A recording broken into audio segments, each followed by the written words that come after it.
시작하자.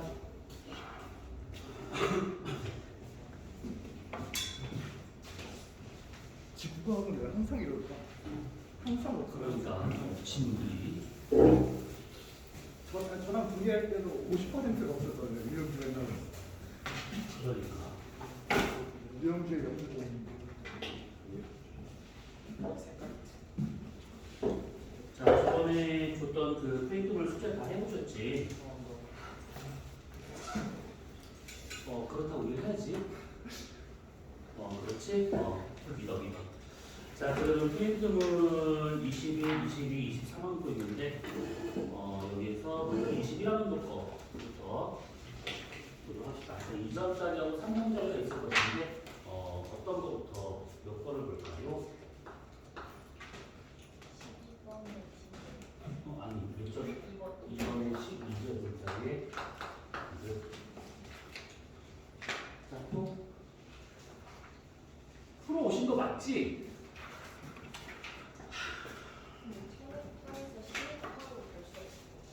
천회파에서 신회파로 갈 수는 없어. 신회파가 천회파로 갈 수는 있는데. 코멘트 하겠습니다. 지랄. 아니 그다 볼까? 거의 못하겠어요. 거의가 아닌데? 안 했는데? 거의라는 말은 하다가 막 멈추는 말하는 건 아예 안 했잖아. 못 해왔어? 안 해온 게 아니고? 우리 말을 똑바로 하자. 안 해온 거야? 못 해온 거야? 선생님은 안 해온 거지. 나 진짜 좁아. 그냥 넷플릭스 좁아. 아니 진짜 없어요. 아니 누드를 보시면 더 오빠 딱지네 진짜.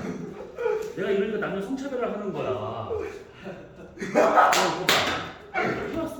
잘해왔어. 까비. 영주야 숙제 왔니? 영재야 숙제 피. 숙제 펴. 숙제 검사 중이야 지금. 고2 학생을 대상으로 해가지고 지금. 2년이면 성인 되는 사람들한테 숙제 검사하고 가겠어 지금. 숙제 펴 빨리.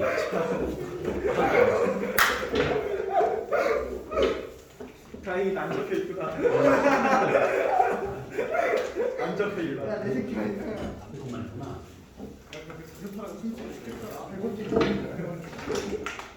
상호를 내가 해봤으면 일복을 이렇게 급하게 숙제를 숙제하자 뭐가 있냐. 그거야.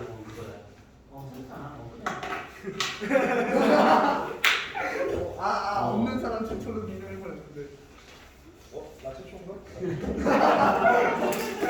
아유. 부장 평가리 긴게 보인다. 선생님, 까비. 3년짜리 21번, 3년짜리에 21번. 21번. 자, 이거를 빨리 해줘야 될 거야. 시간이 없네. 그래서. 자, 우선은 지금 숙제를 6분만 해오셨기 때문에 20번, 2점짜리, 3점짜리. 그렇기 때문에 이미지로 내 마음대로 골라가지고 문제를 한번 풀이하도록 합시다. 자, 우선은 그첫 페이지는 넘어가기로 하고, 자, 그 다음에 7번 문제를 잠깐 봅시다. 7번 문제. 21학년도에 7번 문제입니다. 7번 문제를 보시게 되면 이게 있을 거야. 자, 이거와 같은 경우에는 우리가 저번에 조용한 페이지 에크만 수송에 대한 얘기를 했었는데 바람이 이렇게 분다. 그러면 이제 오른쪽으로 꺾이는 이런 상황이 되었을 때가 보통 이제 북한도가 되고 있다. 이렇게 볼 수가 있는 거지. 그 다음에 표치 해류하고 반대 방향의 해류가 나타날 수 있는 그 수식 거기까지를 왜 이럴까? 왜 뭐가 문제일까? 마찰 저항신도라고 말하게 돼. 요것을 그냥 마찰 저항신도라고도 말하고 또는 마찰층이라고도 말하는데 모두 상관은 없어. 바람에 의해서 직간접적으로 영향을 받고 있는 층이다 라고 보시면 돼요. 얘 같은 경우에는 다른 건 됐고 두께 정도만 우선 잘 이해하고 있으면 되는데 이 마찰 저항신도의 두께와 같은 경우는 바람이 얼마만큼 강하게 부는가 풍속에 의해서 결정이 되고 그 다음에 위도에 의해서 결정이 되는데 여기서 주의할 점은 이 위도라고 하는 것이 작으면 작을수록 마찰 저항신도의 두께가 더 두껍더라 이렇게 보시면 돼요. 왜냐하면 전향력이라고 하는 것은 빠르기하고 위도에 비례하는 값인데 위도가 작을수록 전향이 작잖아요. 그러면 오른쪽으로 꺾이는 힘이 작기 때문에 더 깊은 높은 데까지 마찰 저항 신도가 나타날 수 있다. 이렇게 보시면 돼요. 자, 그 다음에 넘어가서 거기 12번의 디귿을 한번 보세요. 자, 요거 같은 경우에는 식을 한번 만들어서 좀 해봐라. 뭐 이렇게 볼 수가 있는 것들인데 여기서는 다른 거 생각하지 말고 지금 여기서 받아줬을 때 우리가 여기서 받는 압력과 여기서 받는 압력에 대한 것을 해서 이것이 같다라고 놓고 생각하시면 되는 것들이야. 그러니까 어차피 이 밑에는 지금 중요하지 않은 상황이고 어차피 여기서 받는 변화량이나 받는 변화량이 똑같기 때문에 밑에는 제외하고 여기서 받는 압력과 여기서 받는 압력이 같다라는 것을 갖고 얘네들을 거기 지금 보기에서 유도하는 것처럼 로우 2 마이너스 로우 1 분의 로우 1 요걸로 해서 정리하시면 되는 것들이야. 식을 유도할 거니까 어려운 내용은 아니야. 그래서 이 같은 경우에는 결국 우리가 받는 이 압력이라고 하는 것은 로 GH로 구할 수가 있구나. 이렇게 해가지고 여기서 각각 대입을 해서 넣으면 되더라. 이 얘기지. 결국 이제 여기가 로우 1이 될 것이고 여기가 로우 2가 될 것이고 여기는 전체가 로우 1이 하겠지만 요만큼의 높이와 여기 하나 더 더한 것만큼의 높이만큼 나타날 거다. 이렇게 볼 수가 있는 겁니다. 자, 식을 정리하는 문제니까 얘는 이렇게까지만 얘기를 하고 넘어가도록 합시다. 자, 그 다음에 다음 페이지를 넘어가시게 되면 거기에 뭐 여러 가지 말이 쭉 나오고 있습니다. 자, 뭐 13번부터 쭉 보시면 천회파 성질에 대한 거 나오시는데 우리가 지난주에 요 얘기를 해줬어요. 그 천회파와 같은 경우에는 우선은 얘네들의 수심이 중요한 것이 아니고 얘네들의 파장이 중요한 것인데 천회파의 파장을 우리가 L이라고 친다고 하면 그 바다의 수심이 파장이 20분의 1보다 얕은 곳이어야지만 이것을 천회파라고 할 수 있는 것이고 심해파와 같은 경우도 마찬가지로 얘도 파장이 중요한 것인데 파장을 우리가 L이라고 친다고 그러면 심해파가 되기 위해서의 수심은 이거의 2분의 1보다 수심이 더 깊어야 된다. 이렇게 해서 정리할 수 있는 것들이지. 그 다음에 여기서 우리가 좀 생각해볼 것은 뭐냐면 천회파의 속력과 같은 경우 이거 식은 우선은 그 공식을 써서 막 하는 문제는 많이는 없어. 그런데 그래도 한번 봐줄 필요가 있는 것이 전체 루트 해가지고 2파이분의 G L로 구할 수가 있는 것이고 그 다음에 심해 털고 반대로 보다. 에이 그래. 요것이 이렇게 해가지고 전체 루트에서 2파이분의 G L로 구할 수가 있는 것이고 천회파와 같은 경우는 전체 루트에서 GH로 구할 수가 있는 것들이지. 그래서 우리가 이렇게 직접 넣어가지고 식을 대입을 해서 이제 하는 경우도 있긴 하겠지만 여기서는 천회파의 속력은 어쨌든 간에 수심에 비례하는 값이고 심해파와 같은 경우는 속력이 파장에 비례하고 있다. 우선 이런 관계 정도만 받으시면 되는 것들이야. 그래서 여기서는 단순히 산수 문제가 종종 거론되어 있는 거니까 그렇게 한번 받으시면 돼요. 뭐 여기 나와 있는 2점짜리는 그렇게 어려운 게 아니니까 넘어가고 그 다음에 96페이지를 보시게 되면 뭐 이런 것이 쭉 나온 게 있어요. 자, 먼저 19번 문제를 보자. 19번 문제. 자, 19번 문제 보면 이렇게 지진 때문에 발생하고 있는 지진 해일에 대한 게 나오고 있습니다. 자, 우선은 여기서는 요렇게 되어 있다라고 하는 것을 우선 생각을 해두시면 되는데 지진 해일과 같은 경우는 파장이 너무 길어. 파장이 좀 짧게 잡아도 한 100km가 돼버려. 그러면 100km에 대한 것을 받아줬을 때 그것이 만약에 심해파로 나타나려면 적어도 바닷물의 깊이가 50km 정도 돼줘야 되는데 지구상에는 그렇게 깊은 바다가 없지. 그래서 무조건 지진해일과 같은 경우는 다 천해파구나 라고 생각하시면 돼. 다. 그래서 이 상태에서 얘가 쭉 오게 된다고 하면 우선은 앞에 가는 파하고 뒤에 따라가는 파가 해저 마찰 때문에 앞에 가는 파의 속력이 느려지고 뒤에 있는 파가 여전히 같은 속력으로 오기 때문에 파장의 길이는 점점점 짧아지게 될 것이고 그래서 파고는 높아지게 되는 것이고 속력도 늘어지고 있더라. 이런 식으로는 우선은 볼 필요가 있어요. 그 다음에 지진해일이 발생하기 위해서는 여기서 해저진이 발생을 해야 되는데 그때 한번 얘기했던 것처럼 수직으로 변이가 되는 게 있어야 됩니다. 이게 이제 수평으로 주양단층이라든지 수평단층이라든지 이런 걸로는 저게 발생하지 않는다. 이렇게 생각하시면 돼. 그래서 20번 문제를 보게 되면 지금 칠레 부근에서 혹시 니네 뉴스 봤니? 니네 뉴스 볼 일 없지? 터키에서 지금 지진이 발생해가지고 지금 공식으로만 1,800명이 죽었다고 하는데 미국에서는 10,000명 이상 죽을 거다라고 예상을 하고 있다 하더라고. 근데 참 안타까운 일이긴 한데 진도 몇 짜리? 7.8인가? 라고 하더라고. 근데 지금이 너무 얕았어. 20km밖에 안 되더라고. 그래서 뭐 진도가 난리가 아니더라고. 좀 안타깝긴 한데 지구가 극단에서는 볼 수 없는 특별한 일이니까 되게 안타까운 일이었는데 대사도. 자 우선은 여기가 지금 진앙지 근처가 되고 있대. 그럼 여기에서 이렇게 A 지역하고 여기서 B 지역까지의 거리를 보게 되면 B 지역이 훨씬 더 멀리 있는데 같은 시간에 도달했대. 그러면 당연히 여기가 더 빠르다, 여기가 더 느리다 이렇게 볼 수가 있는 것이지. 그러면 초대파와 같은 경우 속력에 영향을 줄 수 있는 것은 결국 수심에 의해서 영향을 받고 있는 거기 때문에 평균적으로 여기가 더 깊은 바다가 되고 있는 것이고 여기가 더 느린 바다가 되고 있구나. 이런 식으로 수심까지도 비교할 수 있더라 이 얘기예요. 자, 그 다음에 넘어가시면 조석 현상에 대한 것이 나온 게 있는데 이 조석 현상과 같은 경우에는 우리가 여기서 잠깐 22번을 제가 보도록 합시다. 자, 22번을 보게 되면 현재 지금 달의 위치가 여기에 그 다음에 A 지역에 여기 사람이 있었다라고 한번 가정해보자고. 그러면 여기 북극을 기준으로 해가지고 지구가 반시계 방향으로 가정하는데 아무런 일이 없으면 여기 있는 사람이 삥 돌아서 맞은편 B까지 올 때 걸리는 시간은 이렇게 올 때 걸리는 시간은 12시간이 걸렸을 거다 이 얘기야. 그리고 현재 달이 여기 있다라고 한다 치면 여기가 만조, 그 다음에 직각 방향이 간조라고 해가지고 물의 높이는 대략 이렇게 나타나야죠. 이런 식으로.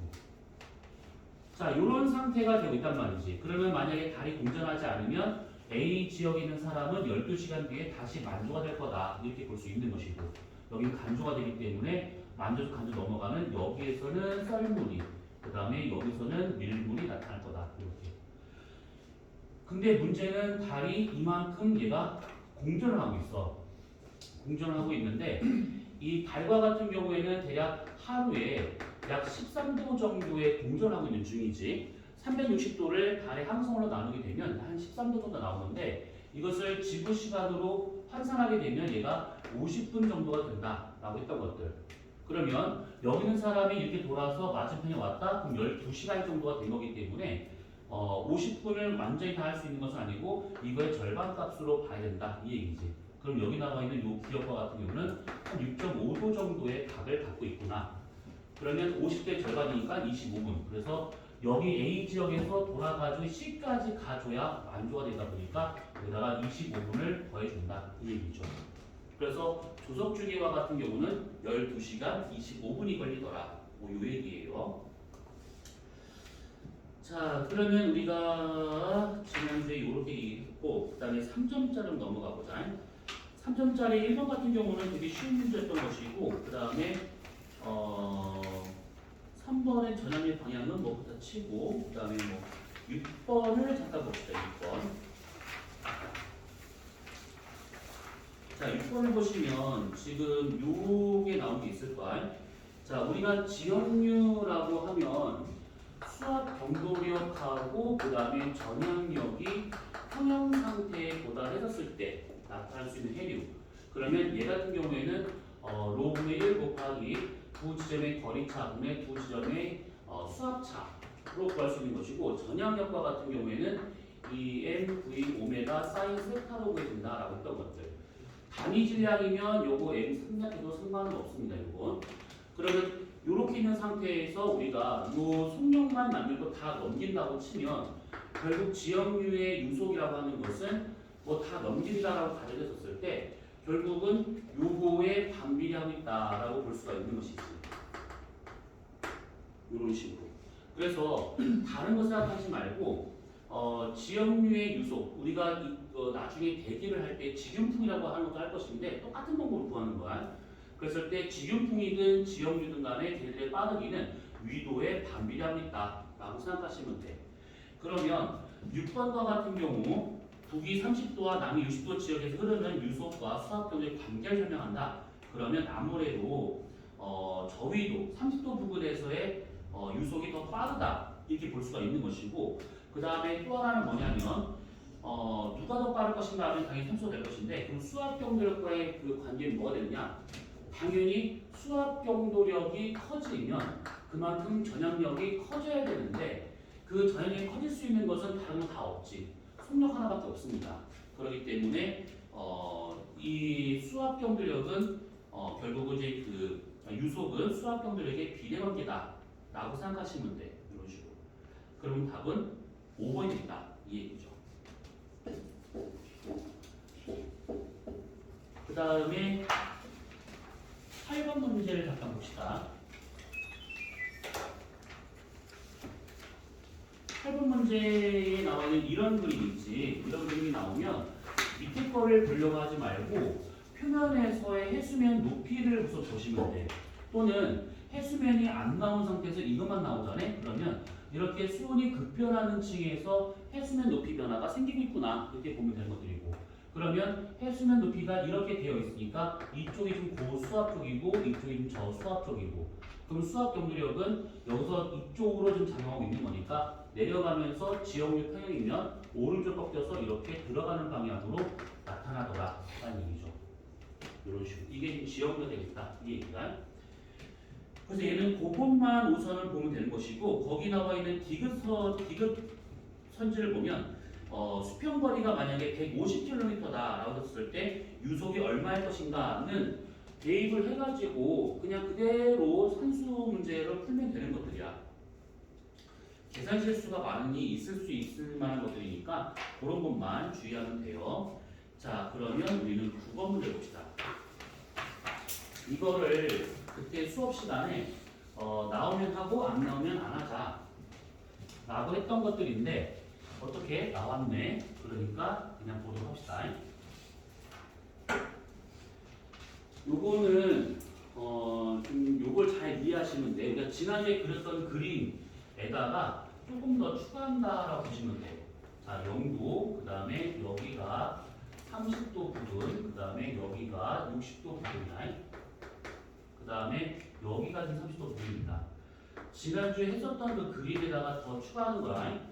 자, 그러면 이렇게 있는 상태에서 우리가 지난주에 어떤 그림을 그렸냐면 북동무역풍과 남동무역풍이 여기 10개 수렴대의 형태가 0도에 얘가 만났었을 경우에 해당하는 걸 얘기했었어. 근데 실제로 이 10개 수렴대가 정확하게 적도에 위치할 수 있는 것은 봄과 가을 딱 두 번밖에 없는 것이지. 나머지 여름과 겨울에서는 얘네 위치가 살짝 바뀝니다. 왜 그러냐면 태양의 남중고도라고 하는 것 자체를 우리가 90도 빼기 위도 플러스 태양의 저기라고 생각한다 치면 이때 태양의 저기가 여름일 때는 23.5도, 겨울일 때는 마이너스 23.5도. 그러면 요 식을 토대로 해가지고 여름철에 태양 고도가 90도가 되는 지점을 찾으면 90도는 90 마이너스 세타 플러스 23.5도. 그래서 세타는 북이 23.5도인 지역에서 태양 고도가 가장 높겠구나. 이렇게. 만약에 겨울철에 태양 고도가 90도가 되는 지역을 찾으면 90 마이너스 세타 마이너스 23.5도. 그래서 세타와 같은 경우에는 마이너스 23.5도 나오는데 여기서 마이너스는 남방을 의미하고 있습니다. 자, 그러면 이 얘기는 뭐냐면 여름철일 때 여기가 돼야 태양 고도가 가장 높은 지점이다라고 볼 수가 있는 것들이야. 겨울철에는 여기가 가장 높은 지점이 될 것이고 여기서 태양 고도가 90도가 된다라고 하는 것은 여기가 우선은 가장 태양 복사를 많이 받는다라고 볼 수 있는 것이고 온도가 좀 많이 높은 지역이구나 이렇게 볼 수 있다는 뜻이지. 근데 생각해보면 태양 고도가 딱 90도가 된다 해가지고 저기가 진짜 바로 온도가 확 올라가진 않아. 왜냐하면 하루 중 태양보다 가장 높은 시간은 12시쯤이 되는데 가장 더운 시간은 그것보다 시차를 두고 한 2~3시에 온도가 가장 높잖아요. 똑같습니다. 지구도 여름철 하지일 때 여기가 가장 태양보다 높지만 사실 거기까지 가는 과정에서 온도가 가장 높은 지역은 거기가 딱 떨어지지 않고 대략 여기쯤에 떨어지게 돼요. 여기쯤. 그래서 여기가 지금 10개 수렴대가 되고 있다라고 생각하시면 돼요. 자, 그러면 이렇게 되는 상황에서 이게 한번 그림을 그려보자면 요놈이지. 북동무역풍은 이렇게 밀고 들어오고 있고 남동무역풍은 이렇게 밀고 들어가고 있어. 여기서의 편서풍은 이렇게 가고 있고 여기서의 편서풍은 이렇게 가고 있어. 그러면 우리가 에크만 수송, 우선 지금 노란색 표시한 것은 바람을 말하고 있는 것이고 그 다음에 파란색은 에크만 수송 방향이다라고 가정한다 치면 여기서는 얘가 이쪽 방향으로 얘는 여기서 이쪽 방향으로 30도로 몰리는 거는 지난주 그림과 똑같습니다. 여기도 마찬가지로 남반구니까 에크만 수송이 왼쪽으로 여기도 왼쪽으로 그래서 이렇게 30도 쪽으로 몰리고 있다. 그런데 여기를 보게 되면 좀 다른 게 남동무역풍이 쭉 올라가는데 여기서 일로 가지만 적도를 지나가는 북방구가 되고 있으니까 여기서는 오른쪽으로 이렇게 가고 있더라 이 얘기야. 자, 그러면 어떤 일이 벌어지느냐? 해수면 높이 변화를 우리가 따져보자면 적도 근처와 같은 경우는 남동무역풍 하나에 의해 가지고 이렇게 물이 흩어지고 있어요. 해수면이 떨어지는 방향이 되겠구나. 30도 지역도 마찬가지지. 얘하고 얘가 만나고 있으니까 해수면이 올라가는 지역이 되겠다. 이렇게 우선 볼 수가 있는데 문제는 요 가운데가 돼. 요 가운데가. 보게 되면 여기서 남동무역풍에서 에크만 수송이 이쪽으로 가고 있어. 그러면 어느 지역에서의 해수면은 높아지는 상태가 돼야 돼. 왜? 물이 공급되고 있으니까. 그런데 여기서 가는 물량과 여기서 빼앗기는 물량이 똑같으면 상관이 없는데 문제는 달라.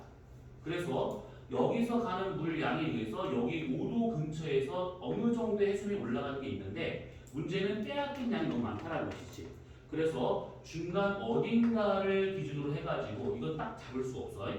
어딘가를 기준으로 해가지고 얘가 넘어오는 물량이 적고 빼앗기는 양은 많고 그래서 해수면이 떨어지는 곳이 생길 수 있더라 이 얘기예요.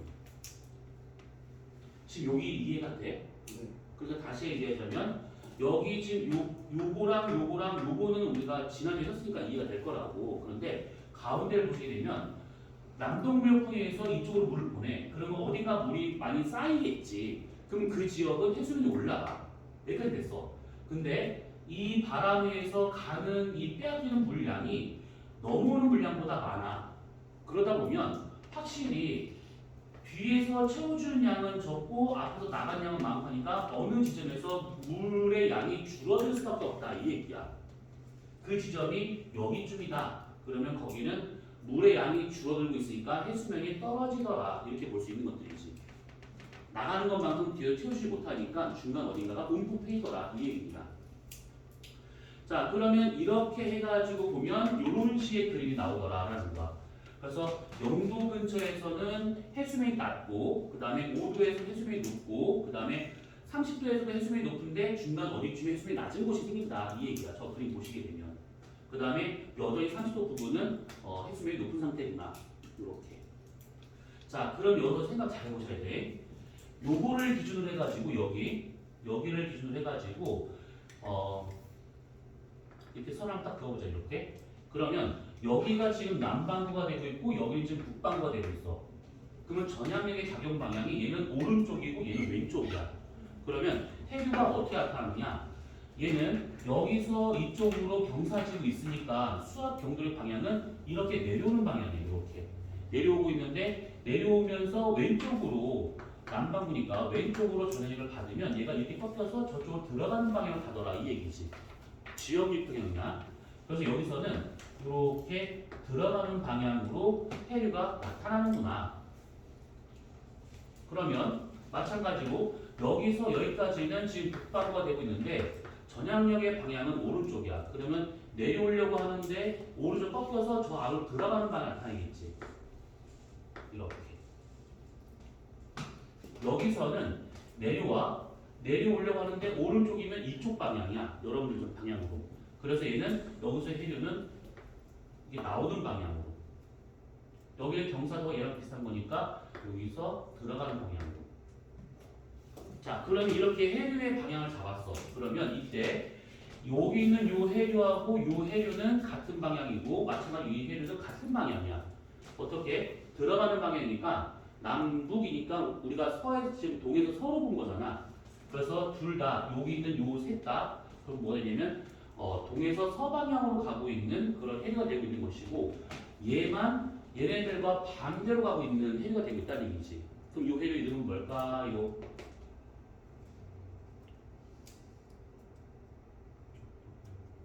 오, 이 침묵 고요 정적은 뭐야? 이거 얘네들과 지금 반대로 가고 있잖아.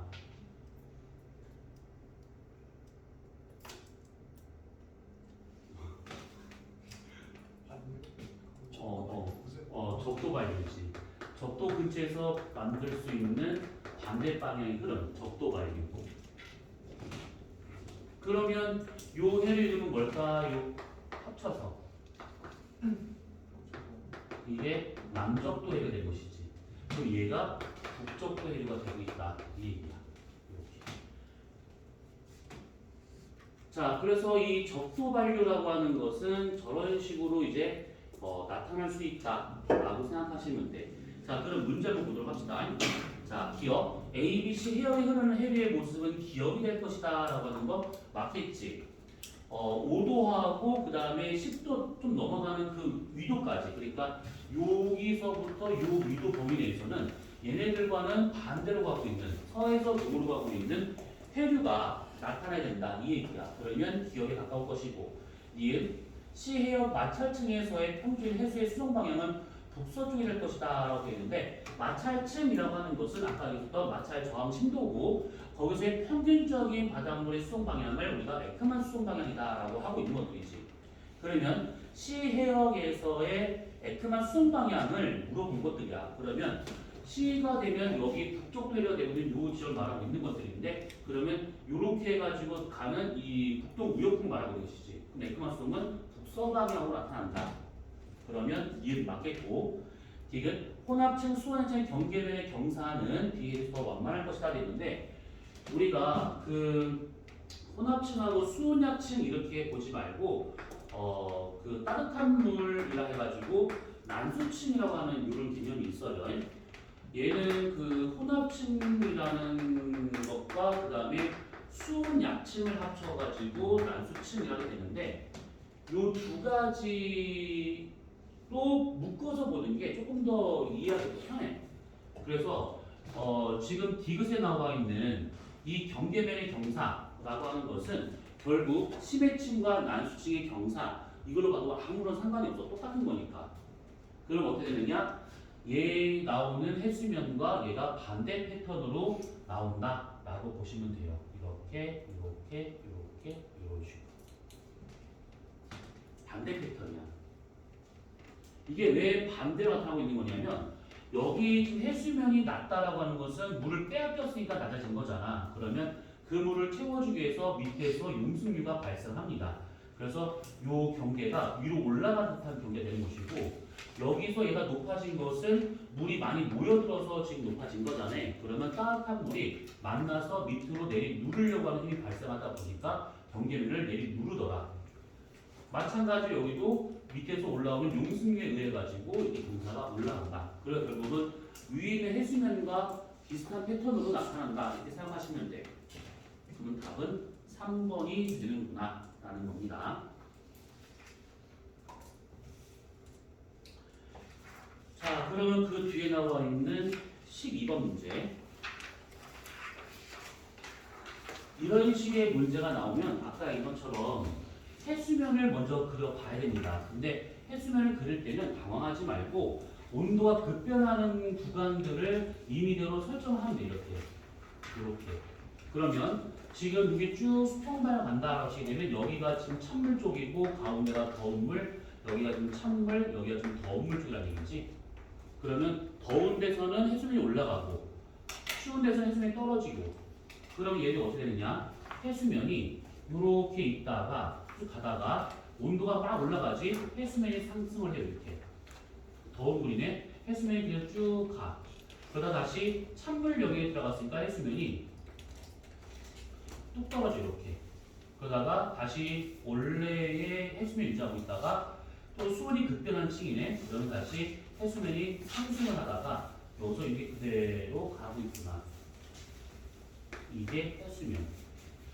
그러면 이렇게만 그릴 수만 있으면 수압 경도력의 작용 방향을 금방 구할 수 있는 것이지. 얘는 지금 높은 데서 낮은 쪽으로 각각 이런 식으로 수압 경도력이 나타난다. 그러면 저렇게 나타난다 어떻게 된다 그러면 결국은 전향력은 그게 반대 방향으로 이렇게 나타난다라고 볼 수가 있는 것이죠. 파란색이 수압 경도력, 그 다음에 노란색이 전향력. 그러니까 우리가 말하는 수압 경도력이라고 하는 것 자체가 아까 썼던 그 공식대로도 쓸 수 있긴 하겠지만 중력파 속도에다가 경사도로 해가지고 구할 수도 있는 거잖아요. 그러니까 경사도가 급하면 급할수록 수압 경력이 더 커. 그러면 그만큼 전향력이 더 커. 그만큼 유속이 빨라. 이렇게 생각하시면 돼요. 이 세 개가 연결되어 있는 것들이지. 그래서 이렇게만 할 줄 알면 이제 어떤 일이 벌어질 것인가는 금방 알아차릴 수 있을 거라 믿어요. 자, 그 다음에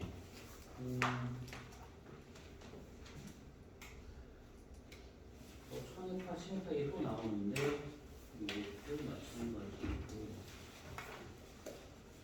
이제 문제를 풀다 보면 이제 그런 게 나올 거야. 13번 문제 한번 봅시다. 이거 좀 이렇게 종종 나오는 그래프인데 우선은 보시게 되면 y축에 속도가 나온 게 있고 그 다음에 x축에 파장이 나온 경우가 있어. 그 다음에 주어진 값은 파장이고 그 다음에 주어진 값은 수식으로 이렇게 나타나는 경우가 있대. 그러면 이렇게 받아뒀을 때 지금 여기 범위와 같은 경우는 여기 마찬가지야. 파장이 길어진다 한들 속도의 변화가 없어. 그럼 여기 뭐가 될 거냐면 천회파가 되는 거야. 여기가 천회파. 근데 여기 같은 경우는 파장이 길어지잖아. 속도가 빨라지고 있네. 아 그럼 여기가 신회파 구간이 되겠구나. 이런 식으로. 근데 이거 이렇게 반대로 나온 경우도 있어요. 여기를 속도라 보고 여기 지금 파장으로 봤는데 여기를 수식으로 보는 경우가 있어. 그러면 똑같이 이렇게 나오는 그래프가 생겼다. 그러면 대략 여기 구간을 기준으로 해가지고 여기는 수심이 깊어짐에 따라서 이렇게 속도가 빨라지는구나. 아 그럼 여기는 천회파를 말하고 있는 것이고 여기는 수심이 깊어진다 한들 속도 변화가 없대. 그러면 여기는 신회파를 말하고 있는 거구나. 이렇게 보시면 되는 겁니다. 그래서 이제 세로축은 어차피 속도로 문제가 잘 나오는데 가로축의 파장인지 아니면 수심인지에 따라서 의미하는 바가 다르다. 이렇게 보시면 돼요. 근데요. 네. 그러면요. 무조건 신뢰파예요. 아니 무조건 신뢰가 아니라 이렇게 변화가 없는 구간이 여기서 여기 여기 사실 중간에 하나 더 있지. 천이파 전이파 있는데 그거를 지금 빼고 지금 구간을 놓고 보면 이렇다라는 거야. 자, 그 다음에 넘어가시게 되면 뭐 그런 것들이 좀 나온 게 있어요. 뭐 보시면 되고요. 그 다음에 22번을 보도록 합시다.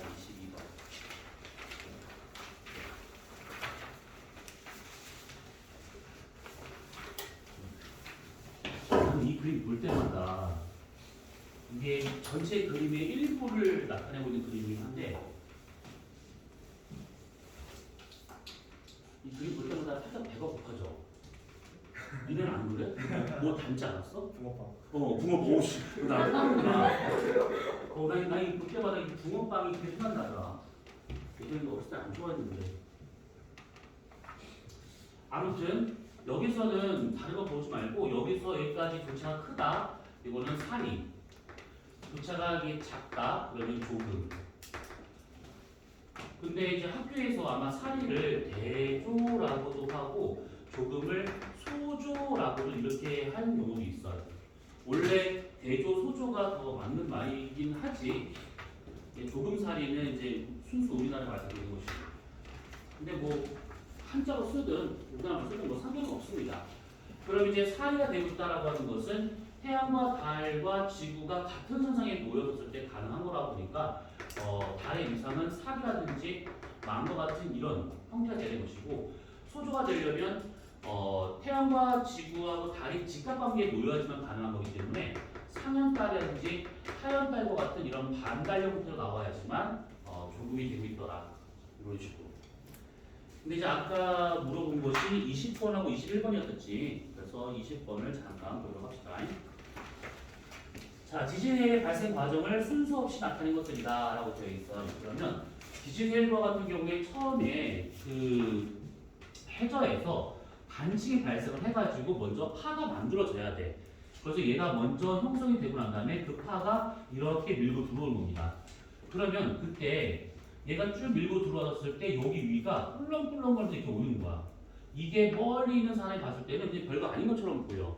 근데 요 놈이 이게 가까이 오게 된다고 하면 연한 쇠파의 성격을 띠기 때문에 해저면과의 마찰에 의해 가지고 파도가 높아져 버립니다. 그럼 이게 이렇게 끝이 뾰족한 이런 상태의 파도가 되고 있구나라는 얘기지. 그래서 이렇게 돼 있는데 문제는 뭐냐면 얘가 다가올 때 파도가 높아지잖아. 그러면 여기 있는 물이 일로 끌려가서 이렇게 올라오는 거야. 물이 이렇게 끌려갔다가 이렇게 올라오는 겁니다.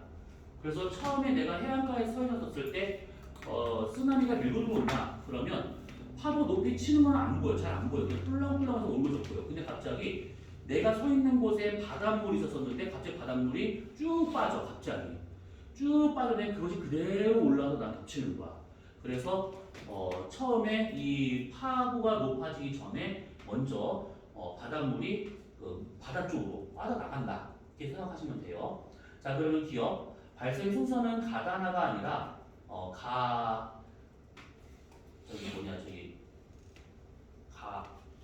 가나다. 그렇지, 가나다가 되겠지.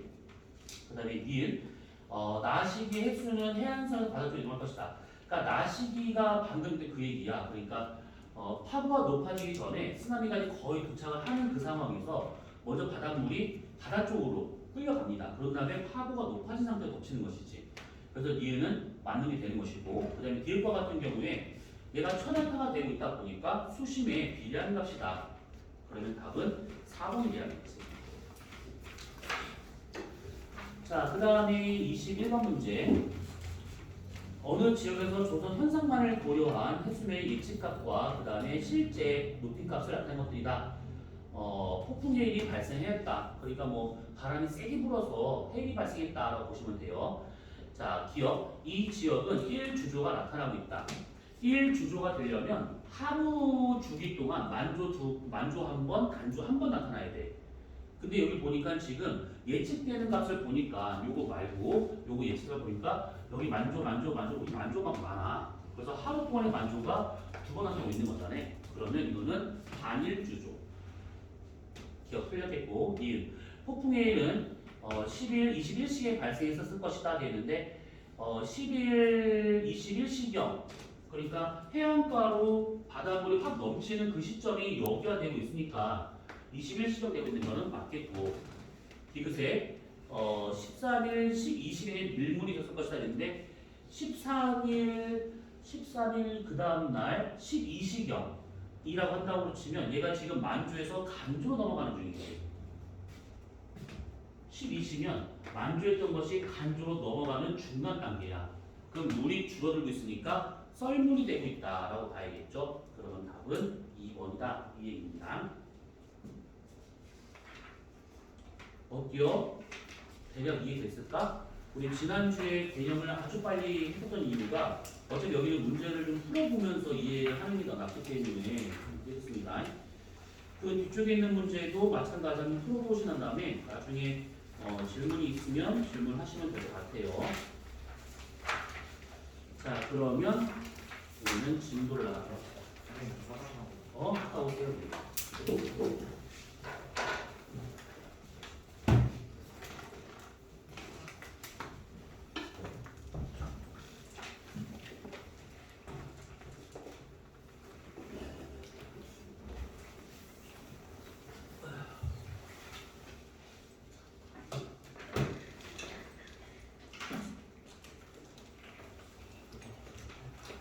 우리 그럼 지난주에 175페이지나 176페이지는 얘기 그냥 벌써 다 끝났었지.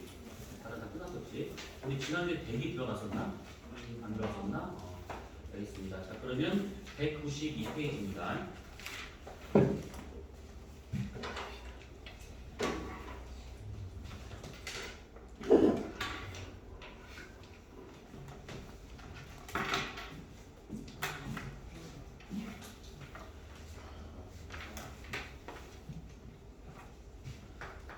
여기를 보면 단열 변화라고 나와요.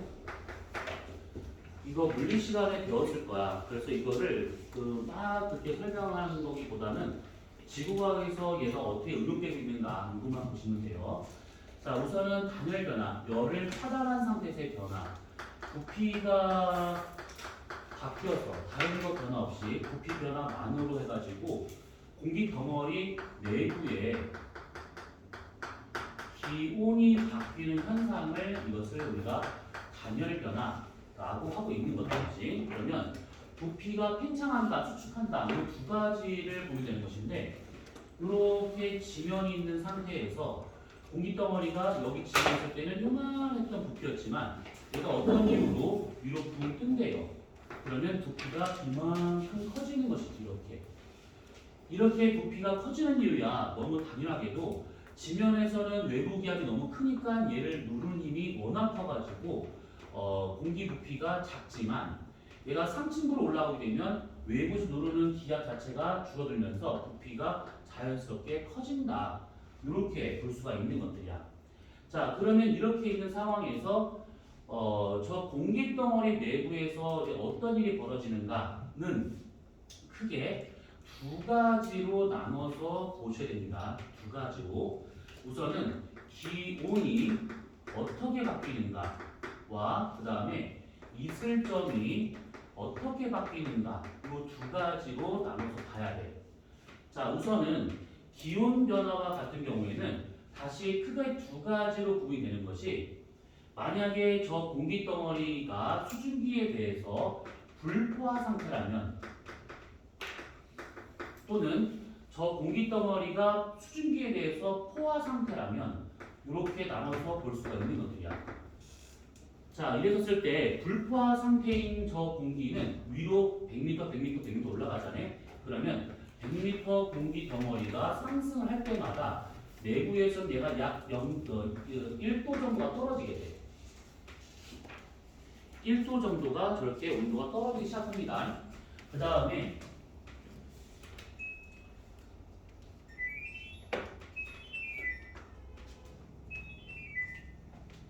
만약에 포화 공기가 상승을 한다. 그럼 얘 같은 경우에는 공기 덩어리가 100m 상승할 때마다 내부에서 0.5도의 온도로 떨어지더라. 이 얘기야. 여기서 지금 숫자를 썼는데 이게 예전 같았으면 숫자를 외워서 문제를 풀었는데 지금은 그 외우는 게 좀 흔하지 않아요. 그래서 웬만하면 다 주어져. 대신에 이름은 알고 있어야 돼.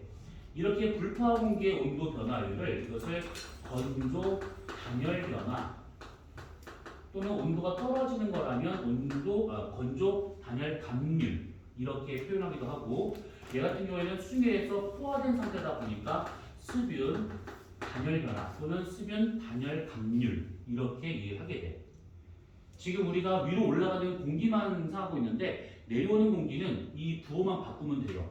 내려올 때 불포화 공기면 1도씩 증가하게 되고 포화 공기면 0.5도씩 증가한다. 이런 식으로. 자, 그러면 여기서 생각해 볼 것이 똑같이 얘가 상승하는데 왜 불포화 공기의 온도 변화를 더 클 것인가? 요거는 이렇게 보시면 돼.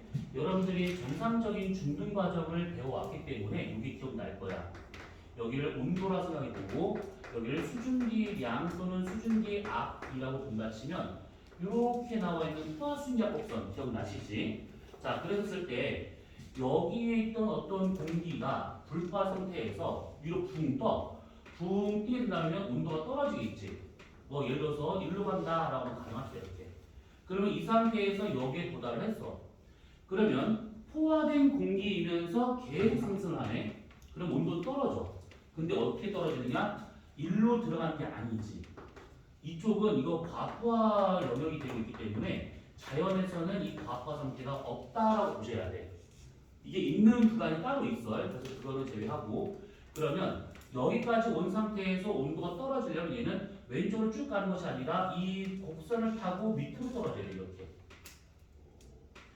그래서 실제 얘가 지금 갖고 있는 수증기량이 대략 이만큼인데 이 온도에서 최대 모든 수증기량은 이만큼이다 보니까 요만큼에 해당하는 수증기가 다 물방울로 응결되더라 이 얘기지.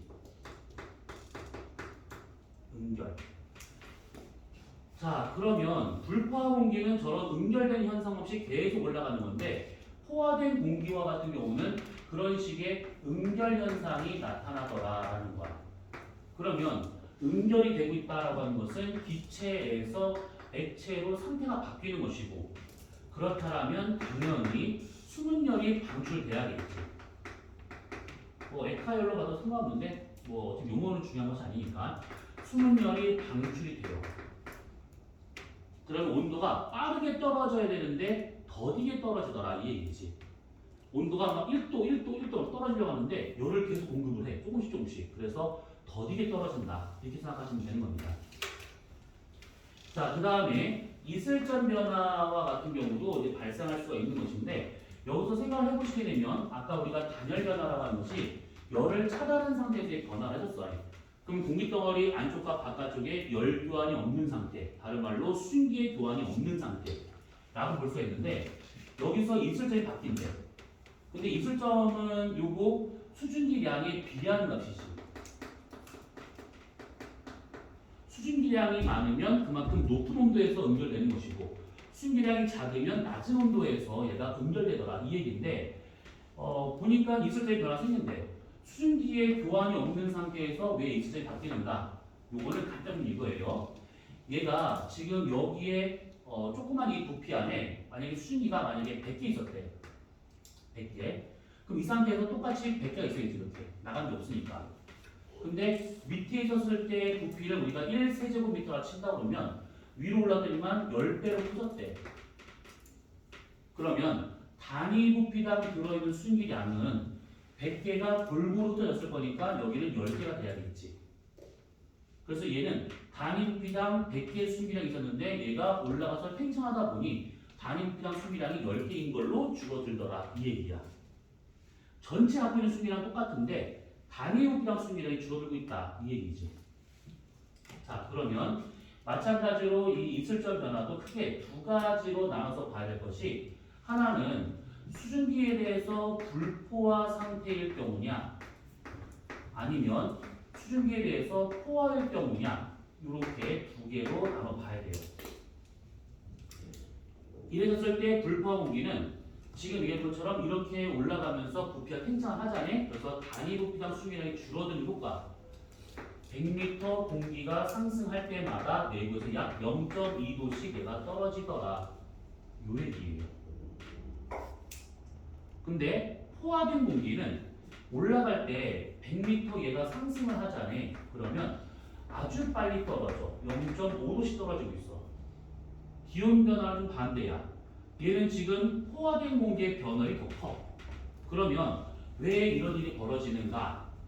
포화된 공기와 같은 경우는 부피가 팽창함에 따라서 단위 부피당 수증기량이 줄어든 이 효과가 있지. 그게 얘랑 똑같은 효과입니다.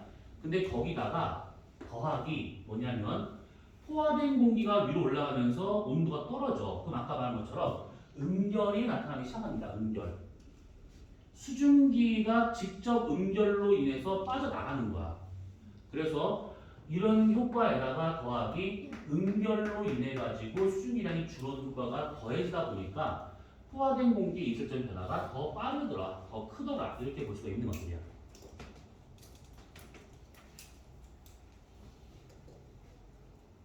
이해됐을까?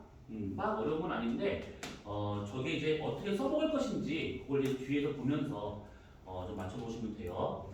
자, 그러면 이게 지금 거기 192페이지에 나와 있는 이 내용을 말하고 있는 것인데 얘 같은 경우에는 이거는 당연히 알겠거니 하고 나오는 문제들이야. 당연히 알겠거니 하고 나오는 문제들이니까 그 뒤에 이제 문제를 보면서 따지면 되는 것이고 그리고 이 단열 변화를 보시게 되면 지금 불포화 공기일 경우에는 기온 변화가 1도야. 얘는 0.5도고 이슬점 변화 얘가 0.2도야. 얘는 0.5도야. 그러니까 포화된 공기는 기온 변화나 이슬전 변화나 어차피 같은 거구나 라고 생각하시면 돼. 자, 그리고 여기서는 어떤 게 이제 너네가 수행평가 비슷한 걸 하게 되는 거냐면 단열선도에 대한 것으로 나오게 돼. 단열선 도 그림이야. 뭐냐면 그래프를 이렇게 주어져. 나중에 학교에서 이거 받으면 좀 안타깝지만 눈알이 빠지게 보셔야 돼. 되게 세밀하게 보시면서 하셔야 되는 것들이야. 자, 우선은 여기서 우리가 기온 변화 중 불파 공기인 건조 단열 변화를 우리가 빨간색으로 한번 표시한다 치면 100m당 1도의 변화율이야. 그러면 무수하게 많은 빨간색 선을 이렇게 그어볼 수가 있습니다.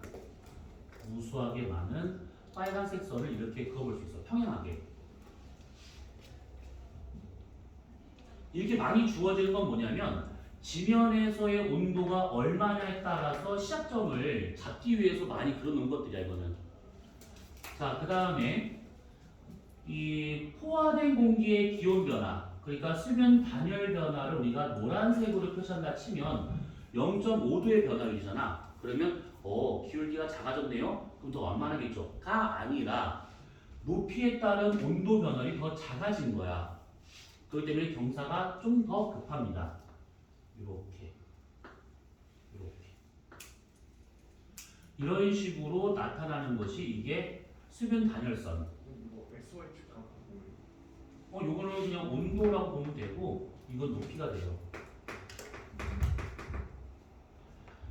그 다음에 이슬점 변화에서 이 포화된 공기는 얘랑 똑같은 거잖아. 그러니까 그릴 필요가 없어. 어차피 같은 선이야 노란색으로. 그래서 이슬점 변화는 불포화일 경우에만 표시하는데 0.2도의 변화율이야. 파란색 선을 그리면 노란색보다 더 급한 기울기가 돼야겠지. 이렇게 이런 식으로. 이게 언뜻 보면 이게 뭐 하자는 짓이에요? 라고 할 텐데 이렇게 보시면 돼. 만약에 지면에서 어떤 공기의 예를 들어서 온도가 얼마였대. 그러면 빨간색 여러 개의 선이 있을 것인데 지면의 온도에 해당하는 선 하나를 딱 잡아. 이거를 여기라고 한번 가정해서 이렇게 여기라고. 자, 그럼 이렇게 된 상태에서 여기라고 여기 그림이 더 이쁘다. 여기라고 봅시다. 이렇게. 그리고 난 다음에 이 공기 덩어리의 온도는 여기였었고 기온이. 그 다음에 이 공기 덩어리에 만약에 있을 점이 쭉 보니까 여기였대. 그러면 어떻게 하는 거냐면 공기가 위로 붕 떠. 붕 뜨게 되면 공기 덩어리 내부에서의 온도는 막 떨어질 거라고. 어떻게? 건조 단열선을 따라서 막 떨어져 이렇게. 그리고 이슬점 변화 같은 경우는 불포화 상태라면 0.2도씩 떨어지게 돼. 그러면 미안해, 이슬점이 아니야. 여기 파란색이구나. 이슬점이. 미안. 요게 이슬점이지. 그러면 이슬점 같은 경우는 파란색을 따라서 감소하는 거야. 그러면 빨간색을 따라서 온도는 막 떨어지고 있고 파란색을 따라서 이슬점은 떨어지고 있고 그러면 언젠가 쭉쭉쭉 떨어지다 보면 여기서 딱 만날 때가 생겨. 그치? 그러면 요 지점이 뭐가 되는 거냐? 기온과 이슬점이 같아진 높이가 되고 있는 것이지.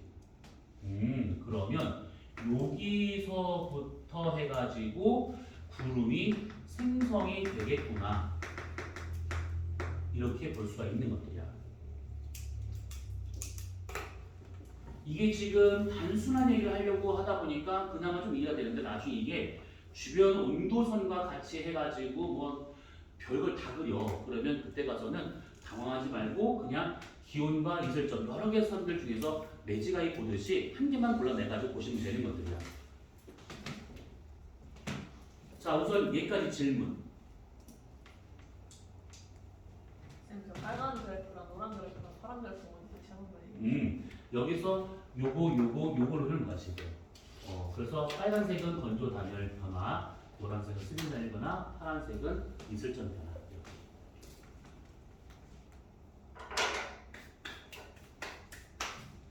쉬었다 할까? 네. 네, 쉬었다 합시다.